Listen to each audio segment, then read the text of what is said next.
Ça va. Chers Congolais et Congolais, je tiens à vous remercier du fait que vous m'avez permis de pouvoir participer à commémorer avec vous le 58e anniversaire de l'indépendance de notre pays. Mais au fait, l'indépendance de notre pays, en 1960, nous a laissé un exemple que j'aimerais aujourd'hui parler avec vous, et surtout le thème que je voudrais transmettre, c'est celui de l'interpellation. Je voudrais vous interpeller tous Congolais qui sont ici, l'état de notre pays. Mais avant ça, j'aimerais quand même vous dire quelque chose de plus important. En 60, lorsque notre pays était en tractation de l'indépendance, au moment de la table ronde, il y a des gens à ce moment-là qui étaient là, qui vivaient, il y a eu un fait important que nous, qui doit nous servir de leçon. Tous les politiciens, malgré leurs divergences, parmi eux, il y en a qui demandaient l'indépendance totale, parmi eux, il y en a qui demandaient l'indépendance sectorielle, et parmi eux, il y avait des gens qui demandaient le fédéralisme, d'autres demandaient l'unitarisme. Mais malgré leurs divergences, ils ont montré un exemple. Oui.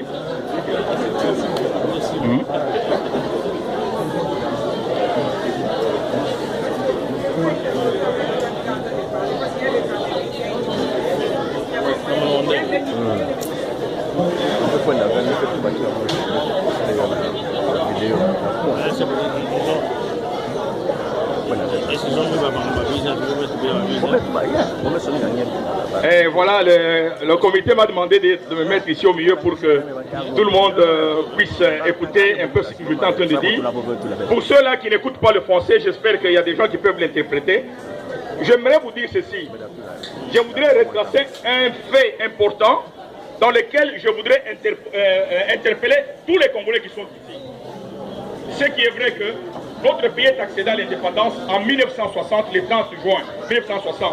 Mais avant cette date, il y a eu un fait très important que nous devons tous savoir. Tous les politiciens réunis en Belgique à la table ronde, s'il vous plaît. Alors, si nous avons 10 réunions, if we have more than 2 meetings, nobody's going to hear. Si nous avons 10 réunions, personne ne va écouter le monsieur qui parle. S'il vous plaît, s'il vous plaît, s'il vous plaît, si vous pouvez attirer l'attention à la personne qui parle, ça représente du respect.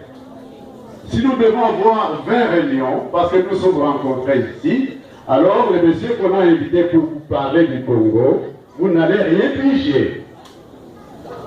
Alors, vous lui accordez du temps avec beaucoup de respect. Ok. Je ne sais pas s'il faut que je recommence, mais je pense que vous avez quand même suivi ce que j'avais dit. Les politiciens se sont retrouvés à la table ronde, tous. Mais alors, qu'est-ce qui s'est passé? Quand ils se sont retrouvés à la table ronde, il y en avait qui demandaient l'indépendance totale de notre pays. Il y en avait qui demandaient le fédéralisme. Il y en avait qui demandaient l'indépendance sectorielle. Il y avait des gens qui demandaient l'indépendance juste de leur culture. Mais quand ils se sont retrouvés à la table ronde, parce que c'était la cause du Congo, parmi eux, ils n'étaient pas des amis, ils étaient des ennemis parce qu'ils tous cherchaient le pouvoir. Mais quand ils se sont retrouvés à la table ronde, ils ont fait un fait très important que j'aimerais vous transmettre, parce que certains le savent, certains ne le savent pas, mais je voulais vous transmettre, en même temps vous interpeller. Ils ont dit ceci: nous n'entrons pas en réunion de table ronde si M. Lumumba, qui est arrêté à Kinshasa, qui est resté à Kinshasa, n'est pas ici. Et pourtant, Lumumba n'était pas ami de tout le monde. Lumumba a eu l'occasion de chichamailler pendant la réunion avec certains politiciens. Mais tous, pour la cause du Congo, ils ont demandé à ce que M. Lumumba puisse être avec eux à la table ronde. Les PJ n'étaient pas d'accord. Parce qu'ils savaient bien Lumumba, ils connaissaient bien Lumumba, ses intentions, ses idées. Mais malheureusement, les Congolais ont dit ceci: nous n'entrons pas en conférence ou bien en réunion si M. Lumumba n'est pas là. Pendant ce temps, Lumumba était en prison. Il y avait un problème qui n'avait rien à voir avec la politique, mais dans lequel on l'a mis pour l'empêcher de participer à la politique. Ça, je vous réserve le temps de vous expliquer tout ça. Bon, au fait, et alors, en définitive, on a dû dépêcher un avion. Écoutez bien, à ce moment-là, en 60, je ne sais pas si certaines personnes savent ce qu'était en 60, ce que représentait un noir, ou ce que représentait le Congolais par rapport aux Belges.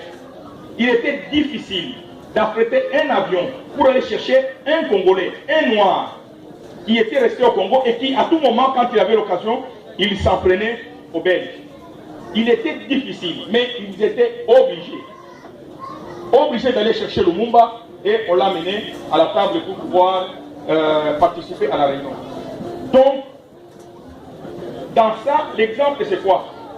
C'est-à-dire que malgré nos divergences que nous avons ici, malgré nos problèmes, malgré nos positions politiques, nous devons d'abord mettre l'intérêt du Congo en avant. Nous devons d'abord mettre l'intérêt du Congo en avant. Nous devons déjà commencer par réfléchir nous-mêmes notre pays. Le Congo ne fera rien pour vous si vous ne faites rien pour le Congo. Le Congo, c'est un fait, c'est un pays qui ne bouge pas, qui ne parle pas. Il n'y a que le peuple qui sont au Congo, le peuple qui vit au Congo, le peuple qui se dit que moi je suis Congolais. C'est ce peuple-là qui parlerait au nom du Congo. Malheureusement, notre Congo a eu le malheur d'être grand, d'être riche en flore et en fort, d'être riche en cours d'eau, d'être riche en sous-sol. C'est ce qui a fait que tous les pays du monde entier ont eu des yeux focalisés sur le Congo. Si la Belgique a colonisé le Congo, ce n'était pas que la Belgique voulait bien coloniser le Congo. Non. On a départagé les gens qui se cherchaient comment prendre le Congo. Il y avait la Grande-Bretagne qui cherchait prendre le Congo. Il y avait la France qui voulait bien prendre le Congo. Il y avait l'Allemagne qui voulait bien prendre le Congo. Il y a tous ces pays. Il y avait le Portugal qui voulait bien prendre le Congo. Mais tous ces pays cherchaient comment prendre le Congo. Il était difficile. C'est ainsi que, dans leur réunion en 1985, vous connaissez l'histoire, ils ont tracé d'abord limiter le Congo. C'est eux qui ont limité le Congo tel qu'il est aujourd'hui.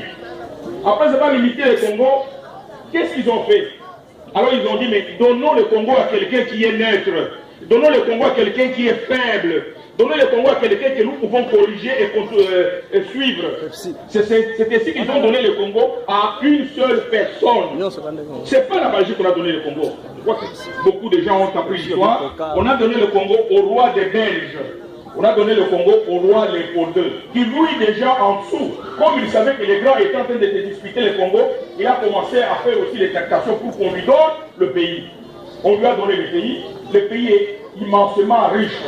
Chers Congolais, sachez que votre pays est très riche. Chers Congolais, sachez que votre pays est riche. Mais, qu'est-ce qui s'est passé après? Ils ont dit que le Congo, c'était un marché, c'était un lieu de marché international. Celui qui veut aller au Congo peut aller pourvu qu'il suive une procédure. Le pays dans lequel nous sommes, c'est le premier pays qui a sauté sur l'histoire parce qu'il savait bien que le roi des Belges n'avait pas suffisamment d'argent. C'est eux qui ont financé tout ce que vous avez vu au Congo, tout ce qui a commencé au Congo, le caoutchouc, les caoutchoucs à Bandaka, du caoutchouc au cuivre, du cuivre au diamant, du diamant à l'or et tout ça. Ce sont les gens de ce pays qui ont financé le roi des Belges. Ils lui ont donné de l'argent pour faire ça, parce qu'ils savaient très bien que le Congo régorgeait beaucoup d'histoires, selon Stanley. Voilà un peu ce qu'a été notre pays. Donc notre pays est convoité. Sachez très bien que notre pays est convoité et continuera à être convoité.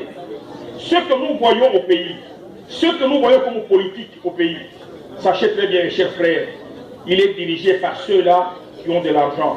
Il est dirigé par ceux-là qui pensent que le Congo demain, ça sera une puissance. En fait, si vous avez un tableau de Mendeleïev, le tableau de Mendeleïev, c'est un tableau qui reprend tous les métaux du monde. Tous les métaux du monde se trouvent dans un tableau qu'on appelle tableau de Mendeleïev. Mais quand vous regardez sur ce tableau de Mendeleïev, le Congo regorge 80% de tout ce minerai. Tous ces minéraux-là, vous les retrouvez au Congo. Mais alors, parce que nous, les Congolais, nous ne savons pas. Le coltan a existé au Congo depuis longtemps. Le cuivre a existé depuis longtemps. C'était au fait. Le problème que nous avons au Congo, c'est celui-là. c'est un problème économique, la stabilité mondiale. Mais nous les Congolais, on décide à notre place. Nous les Congolais, nous ne savons rien faire. Certes, plusieurs personnes disent que le Congo n'a pas la force. Nous n'avons pas la force. Nous ne sommes pas forts pour affronter les gens qui sont très forts. Mais qu'est-ce que nous faisons pour le peu que nous avons? Qu'est-ce que nous faisons de ce peu-là que nous avons? Alors ces gens ont compris. C'est ça le terme que je voulais aujourd'hui vous transférer, l'interpellation. Ceux-là qui dirigent le Congo de l'extérieur ont déjà compris quelque chose de plus important. Que vous tous, vous savez, mais vous vous voyez la face. Il faut que vous regardiez ça en face. Il faut que vous preniez ça en main. Parce que c'est là dépend de notre avenir. C'est, je veux bien vous le dire, c'est, vous allez peut-être le savoir, vous le savez, vous ne pouvez pas peut-être accepter, mais c'est le tribalisme. Le tribalisme, c'est un fait social qui n'est pas congolais. Les Congolais ne sont pas tribalistes, mais les Congolais sont utilisés. Ils sont utilisés pour séparer les Congolais. Parce qu'on a besoin de ce minerai. On a besoin de ce Congo. Il faut retenir le Congo. Comme les Congolais, nous savons que les Congolais sont naïfs, il faut les opposer. C'est ainsi que parmi nous, c'est ainsi que même chez nous au Congo, à un moment donné, lorsque nous faisons quelque chose, nous avons tendance à mener ça sur le plan tribal. Et nous croyons que nous sommes en sécurité. C'est faux. Les Congolais n'est pas tribalistes. Je vais vous le démontrer tout de suite. Les gens ont été chassés au Katanga. C'est pas vrai. C'est pas les Katangais qui les ont chassés. C'était un plan qui était préparé. Parce que le Congolais savait très bien, les Belges savaient très bien, que le Congolais, si vous voulez diviser les Congolais, si vous voulez prendre le minerai du Congolais, il faut les opposer. Et ça a été, si vous voulez bien, ça a été exploité par les stratèges du temps de Mobutu, qui à un moment donné ont fait une réunion, ils se sont dit voilà, qu'est-ce qu'on va faire pour affaiblir la puissance du Katanga? Qu'est-ce qu'on doit faire pour affaiblir les Congolais? On a tracé un programme et on a fait venir quelqu'un du Katanga, que vous connaissez tous. Lui là, c'est un homme qu'on a utilisé. Lui n'a jamais chassé les Congolais. On lui a donné une mission d'aller chasser les Congolais avec comme base arrière ces gens qui l'ont envoyé. C'est ça le travail qu'il a fait. Lui, il a été envoyé pour faire ça parce qu'il n'avait pas la capacité lui de soulever les gens contre les autres. Mais on l'a envoyé pour faire ça. Ok, ça c'est un des faits. Ce fait-là a réussi. Ce fait, les gens sont partis. Mais regardez aujourd'hui la situation. Est-ce que la situation comme avant, tous ces gens qu'on a chassés sont rentrés 20 fois plus que ceux qui étaient là? Et ils vivent en communauté, ils vivent ensemble. Vous ici à Cincinnati, quand vous allez acheter quelque chose, quand vous avez vos intérêts, vous ne suivez pas les gens, vous ne suivez pas les gens de votre tribu. Vous vous intéressez par le centre d'intérêt. Soit vous lisez ensemble, soit vous travaillez ensemble, soit vous êtes amis pour quelque chose, pour un intérêt quelconque. Donc ce qui fait que nous les Congolais, nous ne sommes pas là, mais on nous rappelle ça. On nous rappelle pour un besoin bien précis. On voudrait nous séparer. Mais vous et nous, ici à Cincinnati, commençons déjà. Parce que si nous ne commençons pas, les autres ne suivront pas. Toute chose, quand on doit commencer, c'est toujours un petit groupe. À Cincinnati, ce qu'on peut vous demander, ici à Cincinnati, ce qu'on peut vous demander, sachez bien mes frères et sœurs, commençons par nous aimer, nous tous. Nous avons des défauts, nous avons des qualités, c'est vrai.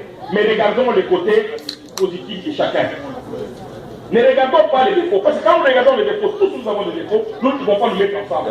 Mais si nous regardons les côtés positifs de chacun, nous pouvons savoir nous promouvoir nos relations entre nous. Commençons par nous aimer. Commençons par nous dire quelque chose. Quand quelqu'un vous fait du mal, je ne pense pas qu'il faut lui dire en face. Il faut trouver un moyen pour le lui dire, pour qu'il puisse accepter. Parce qu'en fait, quand on vous dit quelque chose, une vérité n'est pas bon à affronter. Si vous affrontez quelqu'un avec une vérité, parfois il ne va pas vous écouter. Mais cherchez un moyen pour le lui dire. Parce que, au fait, nous avons besoin de l'unité. Ici, nous sommes retrouvés, nous sommes ensemble, nous ne choisissons pas selon. Nous nous choisissons selon notre centre de vie. Alors, commençons par là. À partir d'aujourd'hui, passons au Congo, passons à l'intérêt du Congo, mettons le Congo en avant de tout le monde, avant toute chose, mettons le Congo pour notre travail, participons toujours aux activités de notre pays. À partir d'ici, c'est à Cincinnati, interpellons-nous, c'est très important. Nous devons nous interpeller. Les membres du comité, vous tous, nous devons nous interpeller. Que faire pour notre pays? Qu'est-ce fait pour promouvoir des relations humaines ici à Sénégal? Comment nous pouvons être unis? Voilà un peu ce que je voulais vous demander. C'est un peu... je voulais résumer ça en 2-3 mots. Mes chers frères, soyons unis. Mettons l'intérêt du Congo avant nos intérêts personnels. Regardons les côtés positifs de chacun de nous pour que nous puissions aller de l'avant. Je vous remercie. Merci beaucoup, Papa Tchani. Nous vous remercions.